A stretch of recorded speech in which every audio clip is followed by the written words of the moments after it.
Hello everybody, welcome back to another video, or welcome to a video. Either way, today I want to talk about He-Man, not because I've seen the movie, because I haven't yet, but I have heard mixed things. I mostly want to talk about the character He-Man, the IP in general, where it came from, and do all that while I make you guys watch me draw He-Man. Interestingly enough, I did use a screenshot from one of the trailers of the new film, and I kind of made it my own. It's a fun little journey that we're gonna go on, so let's jump in there and then watch me make an art.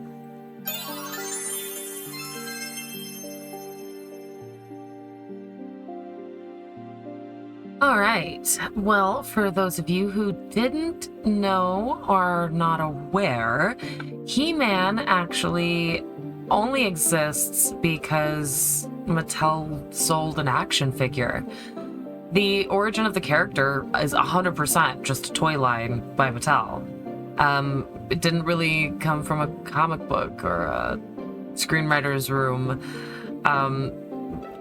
To be completely honest, what I recall having heard, read, or whatever is that sometime around like 1976, Mattel's then CEO, Ray Wagner, had been offered the opportunity to make action figures for the original Star Wars film and declined, which, as we all know, was a mistake. He admitted to himself later. After that franchise exploded, Mattel was in a position where they were like, we need like a toy, like a guy that's just a neat action figure that has neat things that he can interact with. And that's literally what led to the designer Roger Sweet pitching this muscular barbarian toy line in the early 1980s. Designing three there's prototype figures, the barbarian, the soldier, and a spaceman, trying to convince the executives that heroic muscular warrior needed to be the route to go if you were trying to target young boys. Specifically was the target audience. At the time, that's who they wanted buying the toys. That's who they were trying to encourage to buy the toys. Obviously, other people were interested, but that was the core audience. In 1983, obviously, is when Filmation made the cartoon, the animated series. The story was laid out in mini comics that were packaged directly with the toys. So I guess you could say that He-Man originated as a comic book first. There were these little small mini comics that they would put in with the toys. I think in 1981, 1982. In the early grittier stories, He-Man was a roaming barbarian from an Eternian tribe who fought to protect the secrets of Castle Grayskull.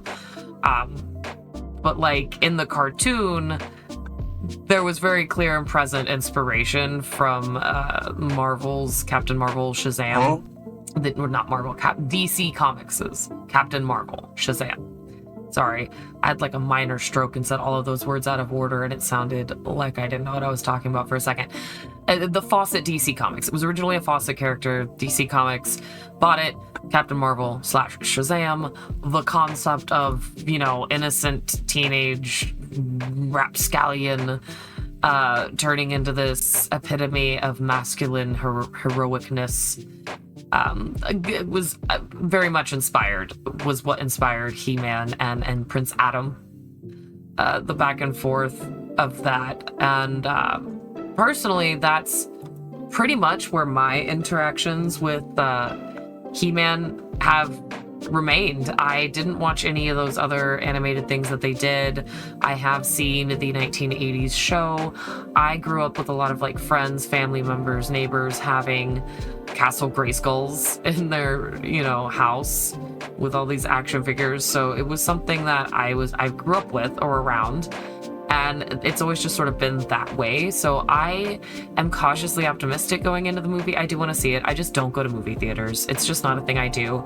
I have seen some interesting commentary from people whose opinions that I do respect, who have seen it. Some have said that it's... I've seen a few saying that it's terrible, but they didn't really elaborate, so I'm not really sure what to make of that.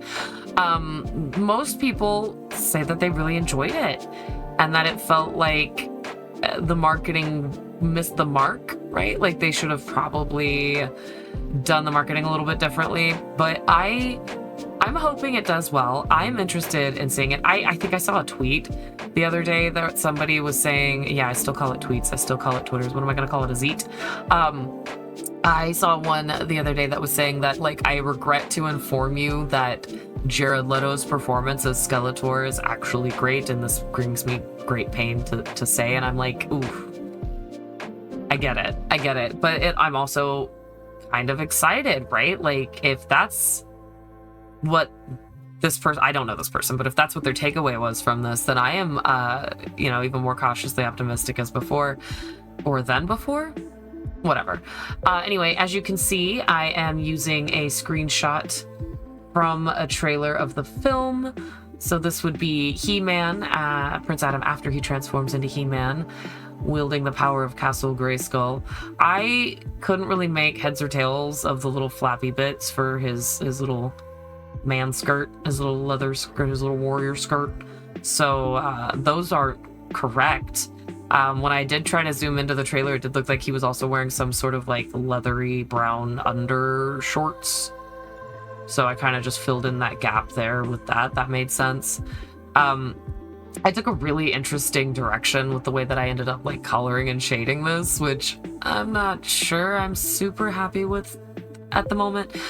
I'm not mad about it, but the end result was fine. Let's be so real. I'm not saying anything negative about my end results, but I don't color like this often. I used a lot of textures. I've been really into like almost pop art, comic art. Like I'm combining those two concepts in my head when I do some of these fun things.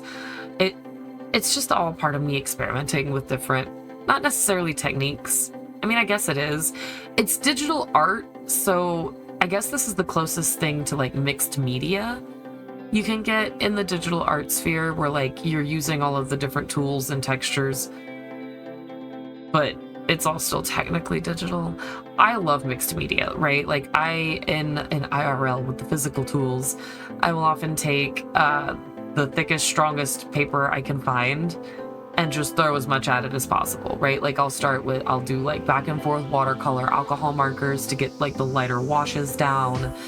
Then I'll go in with like a little gouache to deepen up and add opacity to different layers and elements, and then like go back over it with the alcohol markers, mix some watercolor glazes on top of the gouache, top it all off with some acrylic details, add alcohol marker on top of that, detail the whole thing in colored pencil.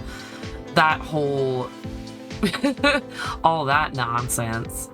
I guess this is probably my way of translating that process into the digital sphere, because even if you do click all the brushes, sometimes it still just ends up looking the same. You don't get the texture that you get with changing different mediums in the digital sphere, because it's all still digital, right?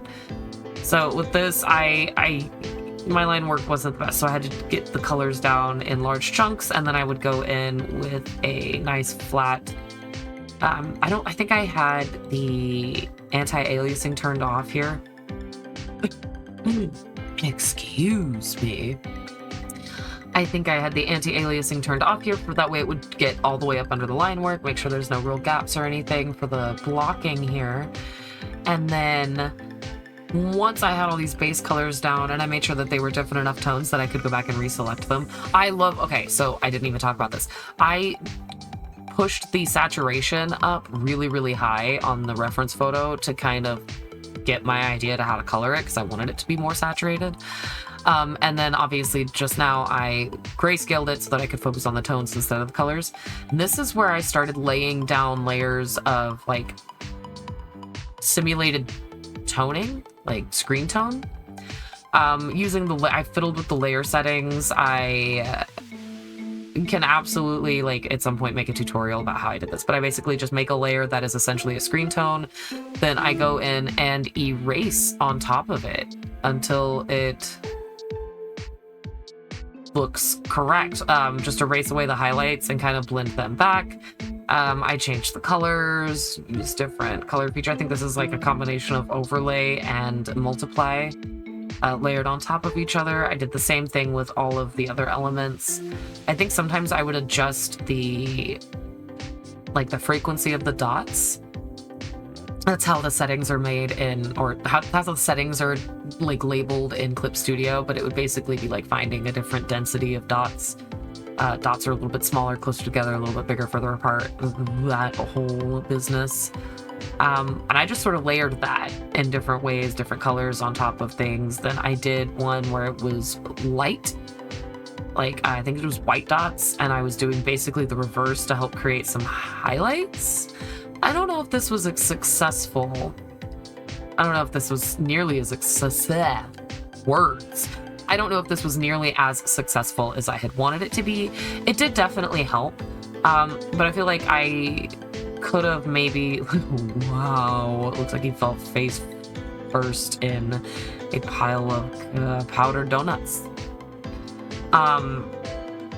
Yeah, whittled this away and then adjusted that. And thank goodness, I think I did. I made it like a golden color and then switched it to add glow so it didn't look bright white. And then somehow I still managed to fuck it back up again. This is where I started adding in, like I couldn't figure out what I wanted to do. I wanted to give him some sort of a background, but I didn't want to do like all of the details from the image. So I wanted to establish some sort of like perspective. And then I really got into using my broken glass brush. So I used that to make the bright red glow I put on everything make sense. And then for contrast in the background, I used that, like, I almost want to call it Castle Grayskull Green, if that makes sense. And then with the final fiddly-diddlies, little touches, after I merge everything, I'll still go back in and draw on top of it to touch up and add little extra details. So that's what's happening there on the eyes and face, just to clean that up. And then one final little pass-a-rooning with the eyeballs and the final features. And we have an art. We have made an art. Slap the signature on it, call it done. I am genuinely happy with how this came out. I couldn't possibly have hoped for more. I think the overall process took me... In fact, let me check. How long did this take me? I don't know if I have it recorded correctly. I think it maybe... Yeah, no, I didn't record it the same way that I normally do. So I'm not... If I had to guess, based on how long I sat here, it was probably like maybe like an hour and a half, 2 hours at most. At most. So I like the speed of this method. I'm gonna put that in my little back pocket. I've been trying to find quicker and quicker ways to produce artwork, mostly because I have sequential projects coming up in the future, and producing those in a timely manner is stressful, so the quicker I can produce certain styles, the better. So that's where all that experimentation is coming from.